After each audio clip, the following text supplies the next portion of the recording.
আমার আম্মুর হাতের নবাবী সেমাই ছাড়া আমাদের ঈদ বরাবরই ইনকমপ্লিট।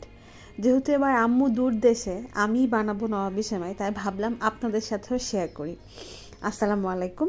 হাঁড়িতে নিয়ে নিয়েছি প্রায় 1.5 লিটার মতো দুধ, এবং এই দুধটাকে আমরা ভালো মতো জাল দিয়ে ঘন করে নেব।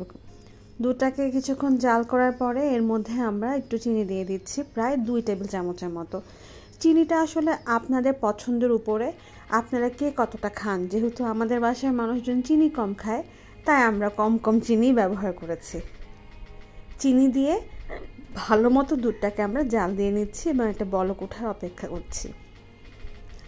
এই রেসিপিটা ভিডিও করেছিলাম আম্মুর সাথে, কারণ আম্মুর থেকে শিখে নিচ্ছিলাম কিভাবে নবাবী সেমাই রান্না করতে হয়। দুধটা ভালো মতো জাল দিয়ে নেওয়ার পর চুলাটাকে বন্ধ করে দিয়ে এর মধ্যে আমরা এখন ডানো স্টেরিলাইজড ক্রিমটা দিয়ে দিচ্ছি। ডানো স্টেরিলাইজড ক্রিমটা দিয়ে তারপর এটাকে একটু সামান্য নেড়ে নেব। সামান্য নাড়াচাড়া করার পরে এর মধ্যে আমরা দিয়ে দিব কাস্টার্ড পাউডার। কাস্টার্ড পাউডারটাও 2 থেকে 3 টেবিল চামচ মতো আন্দাজ করে আপনারা দিয়ে নেবেন। কাস্টার্ড পাউডারটা দিয়ে ভালো মতো নাড়াচাড়া করে নেবেন এবং খেয়াল রাখতে হবে এর মধ্যে যেন কোনো লাম্পস না থাকে। একটা হুইস্ক দিয়ে যদি আপনি ভালো মতো নাড়াচাড়া করেন তাহলে কিন্তু আর এর মধ্যে কোনো লাম্পস থাকবে না।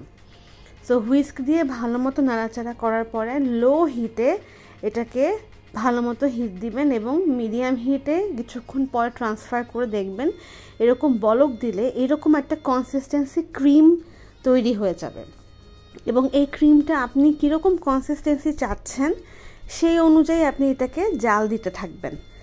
সো মোটামুটি যখন আপনার মনে হবে যে এরকম একটা ঘনত্ব হলে ভালো হয়, তখন আমরা দেখেন এরকম একটা ঘনত্বে আসার পরে আমরা চুলার হিটটা কিন্তু বন্ধ করে দিয়েছি, এবং চুলার হিটটা বন্ধ করে দিয়ে এটাকে আমরা একটা সাইডে রেখে দিব রুম টেম্পারেচারে আসার জন্য।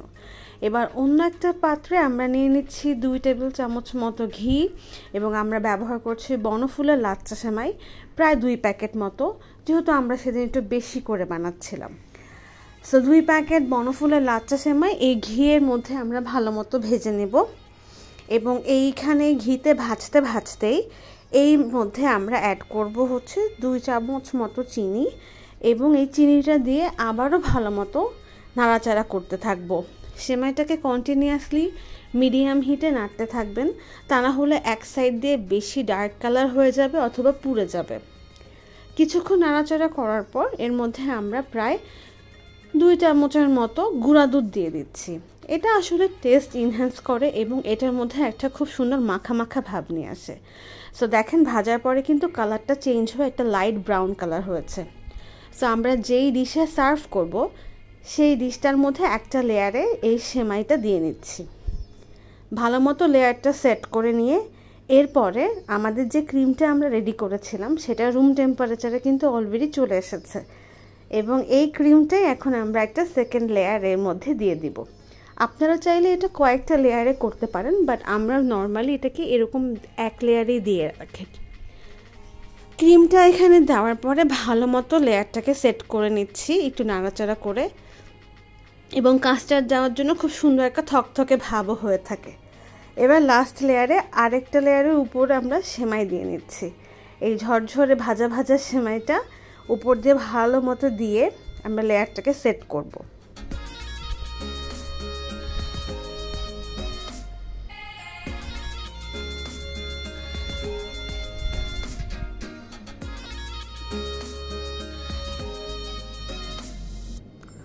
পুরো লেয়ারটা যখন আপনার রেডি হয়ে যাবে তখন আপনি একটু চেপে চেপে সেট করে দিবেন, এবং এটা তাহলে খুব সুন্দরভাবে থাকবে এবং লেয়ারটা দেখতেও খুব ভালো লাগবে।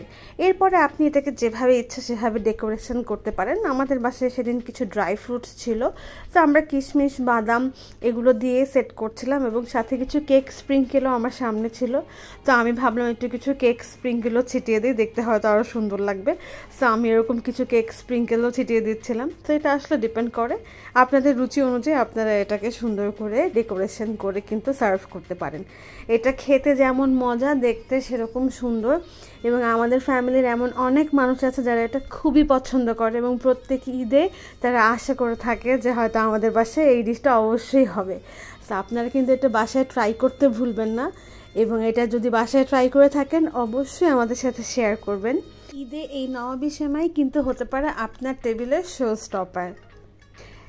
এই ডিশটা খুবই একটা ইমোশনাল ডিশ আমার কাছে, যেহেতু এটা সবসময় আমার আম্মু করে থাকে। সো থ্যাঙ্কস ফর ওয়াচিং, সবাই ভালো থাকবেন, আবার কথা হবে নতুন কোনো ভিডিওতে। আল্লাহ হাফেজ।